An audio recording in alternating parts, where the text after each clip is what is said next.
बूढ़ी औरत। यह बात 2018 की है। मैं एक बार कॉलेज से आने के बाद थोड़ा परेशान परेशान सा था। सोचा अगर थोड़ा बाहर घूम आऊं तो शायद मन हल्का हो जाएगा। यह सोचकर मैं मेरे घर के पास वाले पार्क में थोड़ा टहलने के लिए चला गया। बाहर की हवा, बच्चों का शोर काफी भला लगा, लेकिन अभी भी ना जाने क्यों मन की उदासी खत्म नहीं हो पा रही थी। ऐसा कभी कभी हर एक के साथ होता है, लेकिन उस दिन ना जाने मेरे साथ यह चीज कुछ ज्यादा ही हो रही थी। मैं यूं ही चुपचाप बैठा हुआ था कि मेरे कंधे पर किसी ने हाथ रखा और बड़े प्यार से पूछा, दुखी क्यों हो बेटा?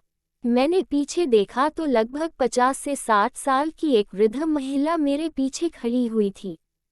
मैं पहले थोड़ा सकपका गया, लेकिन फिर उस महिला में बिल्कुल अपनी दादी और नानी की छवि दिखाई दी तो मैंने अनमने मन से जवाब दिया, आंटी बस यूं ही थोड़ा उदास था। वो महिला मेरे पास बैठी और बड़े प्यार से बोली, परेशानियां हर एक की जिंदगी में होती है, लेकिन इसका मतलब यह नहीं कि अपने जिंदगी के इतने कीमती पल हम उदासी में गुजार दें। और फिर तुम्हारी अभी उम्र ही क्या है उदास होने की? फिजूल की चिंता करने से आज तक कोई सफल नहीं हुआ है। अपने काम में ध्यान लगाओ, तुम्हें फल अपने आप मिल जाएगा। यह सब कुछ कहना बहुत आसान है आंटी, मुझे बार बार लगता है कि मैं एक बहुत ही बेवकूफ, नासमझ और ऐसा लड़का हूँ जिसे कुछ भी हासिल नहीं होगा। आंटी हंसी और बोली, तुम्हारी जनरेशन की ना यही दिक्कत है। हर मिनट और हर सेकंड इतने ज्यादा उदास रहते हो कि कभी कभी लगता है कि तुमसे ज्यादा जिंदगी तो हम बूढ़े लोग जी रहे हैं। यह बातें हमेशा याद रखो, मेहनत करते रहो और जिंदगी के हर मिनट का आनंद लिया करो। अच्छी बात है जिंदगी में कुछ करके दिखाना, लेकिन अगर यह महत्वाकांक्षा सर दर्द बन जाए तो बहुत बुरी है। मेरी बात पर विचार करना और जिंदगी के हर मिनट का जितना लुत्फ हो सके उतना उठाना।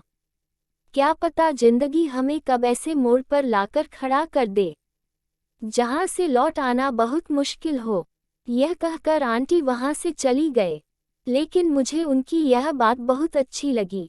मैं रोज पार्क जाने लगा। अक्सर आंटी से मुलाकात होती और उनसे खूब सारे विषयों पर बात होती। आंटी का चेहरा आज भी याद है, हरदम हंसती रहती, खिलखिलाती रहती और जिससे भी वह मिलती यही सलाह देती थी कि जिंदगी के हर मिनट का खूब लुत्फ उठाओ। उनका व्यक्तित्व इतना करिश्माई था कि हर कोई उनसे बात करने को और अपनी समस्याओं का समाधान पूछने के लिए उत्सुक रहता। एक दिन जब मैं पार्क गया और काफी देर तक टहलता रहा, लेकिन आंटी दिखाई नहीं दी। बड़ा अजीब लगा, क्योंकि शाम 5 बजे आंटी अक्सर बाहर दिखाई देती थी। मुझे लगा कि शायद थोड़ी तबीयत खराब होगी, इसलिए नहीं आई होंगी, लेकिन करीब एक हफ्ते तक आंटी पार्क नहीं आई। एक बार को लगा कि उनके घर जाकर उनका हालचाल पूछ आऊं, लेकिन पता नहीं क्यों एक अजीब सी घबराहट के कारण हिम्मत नहीं हुई। कुछ दिन और इंतजार किया और फिर जब रहा नहीं गया तो उनके साथ टहलने वाली एक वृद्ध महिला के पास गया और आंटी के बारे में पूछा। वह वृद्ध महिला कुछ देर चुप रहने के बाद बोली, तुम्हें सच में नहीं पता कि उनके साथ क्या हुआ? मैं थोड़ा डर गया और बोला, नहीं, मुझे तो ऐसा कुछ नहीं मालूम। तब उस महिला ने जो बताया उसे सुनकर मेरे पैरों तले जमीन खिसक गई।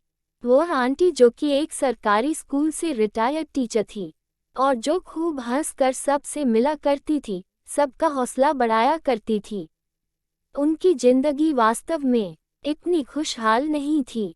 उनका बेटा अपनी नौकरी छूटने के कारण भयंकर तनाव में आ चुका था और दिन रात शराब का सेवन करने लगा था। शराब की बुरी लत से उसका लीवर खराब हो गया और एक दिन वह इस दुनिया से चल बसा। अब अपनी बीमार हो चुकी बहू और इकलौते पोते को संभालने की जिम्मेदारी उन्हीं की थी। मैं करीब 5 मिनट तक वहीं खड़ा रहा और आंटी की बातों को याद करता रहा। मैंने सोचा इतना भयंकर दुख होने के बावजूद आंटी इतनी खुशी से जीने का हौसला रख सकती है, तो फिर मैं क्यों नहीं। प्लीज वीडियो पसंद आए तो लाइक और चैनल पर पहली बार आए तो सब्सक्राइब, कमेंट और अपने दोस्तों के साथ शेयर करना मत भूलना।